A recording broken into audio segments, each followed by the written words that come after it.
Hi all, అందరికీ నమస్కారం అండి. ఈరోజు వచ్చేసి మనం రవ్వ ఇడ్లీ చేసుకుందాము. చాలా టేస్టీ అండ్ ఈజీ కూడానండి. ఎవరైతే ఫస్ట్ టైం ట్రై చేస్తున్నారో ఇలా ట్రై చేయండి. చాలా సాఫ్ట్గా ఉంటాయి ఇడ్లీస్. సో నేను ఒక టీ కప్పు అంతా మినపప్పు తీసుకున్నానండి. అదే సాయిగుళ్ళు అంటారు కదా, అవి. ఇదేంటంటే పొట్టుతో ఉన్నాయి, మనకి ఇక్కడ కష్టం కదండి వాష్ చేసుకుంటాం అంతా. ఇలా పొట్టు లేకుండా ఉన్నాయి తీసుకుంటే మనకి ఈజీగా ఉంటుంది.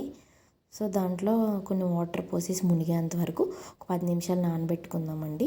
సో దాంట్లో డస్ట్ ఏమన్నా ఉందంటే 10 నిమిషాల తర్వాత మనం క్లీన్ చేసుకుంటే ఈజీగా మొత్తం క్లీన్ అయిపోతుందండి. ఇలా ఒక 2 to 3 టైమ్స్ క్లీన్ చేసేసుకుని చక్కగా దీంట్లో ఫ్రెష్ వాటర్ పోసేసుకుందండి నానబెట్టుకోవాలండి ఒక 6 to 7 అవర్స్. సో మూత పెట్టేసుకుని అలా వదిలేద్దామండి. సో ఎప్పుడైతే పప్పు రుబ్బుకుంటాం అనుకుంటామో దానికి హాఫ్ అన్ అవర్ ముందు ఇలా 1 కప్పు మినపప్పుకి నేను 2.5 కప్పు రవ్వ తీసుకున్నాను. ఇది నేను మిక్సీలో గ్రైండ్ చేస్తున్నాను కాబట్టి 2.5 తీసుకున్నాను. మీరు గ్రైండర్లో తీసుకుంటే 3.5 కూడా తీసుకోవచ్చు. సో దీంట్లో చక్కగా మునిగే ఒక వాటర్ పోసి నానబెట్టుకుందామండి పక్కకి. సో ఇప్పుడు మనం నానబెట్టుకున్న మినపప్పు ఉంది కదా, దాన్ని చక్కగా మిక్సీలో తీసుకుని కొంచెం వాటర్ వేసుకోవాలండి, కొంచెం ములిగేటట్టు. మరీ పైకంతా కాదు, కొంచెం వేసుకోవాలి వాటరు. సో ఒక చిన్న స్పూన్తో ఉప్పు వేసుకున్నా.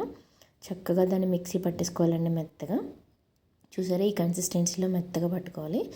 సో మనం ఇప్పుడు రవ్వని నానబెట్టుకున్నాం కదా, దాంట్లో చక్కగా వాటర్ పోసి ఒక 2 to 3 టైమ్స్ చక్కగా కడిగేసుకుని నీళ్ళు వంపేసుకుని పిండుకోవాలండి. ఇలా పిండుకుని గిన్నెలో వేసుకోవాలి. సో వేసుకున్న తర్వాత మనం రుబ్బుకున్న మినపప్పు ఉంది కదా, సో అది కూడా వేసేసుకుని చక్కగా రెండు కలిపేసుకోవాలండి.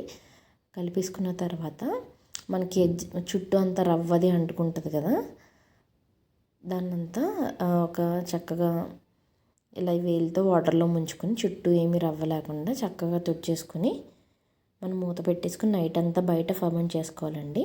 నేను ఉప్పు ముందే వేసాను, ఎందుకంటే ఇది చలికాలం కదా, తొందరగా మనకి పిండి పులవాలంటే ఉప్పు వేసుకోవాలి. అది వేసవకాలం అయితే ఉప్పు మార్నింగ్ వేసుకోండి. సో పిండి అంతా చక్కగా పులిసింది కదా, నేను ఇడ్లీలు వేసే గ్యాప్లో గిన్నె పెట్టి చక్కగా వాటర్ పెట్టేసుకుని స్టీమ్కి పెట్టేసుకున్నానండి. సో ఇప్పుడు నేను ఇడ్లీ ట్రేస్ ఉంటాయి కదా, దాంట్లో మనకు కావాల్సిన సైజులో చక్కగా పిండి నింపేసుకుని రెడీ చేసుకుందామండి. సో మేము ఇద్దరం ఉన్నాం కాబట్టి 4 కాబట్టి 2 ట్రేస్ నింపుకున్నాను, ఇడ్లీ ట్రేస్. సో నలుగురికి అయితే వస్తుందండి ఒక కప్పు మినపప్పుతో చేసుకున్న ఇడ్లీ. ఒకసారి అలా ట్యాప్ చేసి కింద ఉన్న ట్రేకి ఆపోజిట్ యాంగిల్లో ఇడ్లీ అనేది పెట్టాలండి. సో ఈ స్టీమింగ్ గిన్నెలో పెట్టేసుకుని ఇడ్లీ ఒక 10 నిమిషాలు మనం మూత పెట్టేసుకుంటే చక్కగా స్టీమ్ అయిపోతాయండి ఇడ్లీ. మనకి అది ఎలా స్టీమ్ అయింది తెలియాలి అనుకుంటే 10 నిమిషాల తర్వాత మూత తీసి చూసి ఒకసారి ఆవిరిపోయిన తర్వాత చేత్తో మనం అలా అంటే మనకి ఏం అతుక్కోకుండా ఉందంటే ఇడ్లీ రెడీ అయిపోయినట్టేనండి.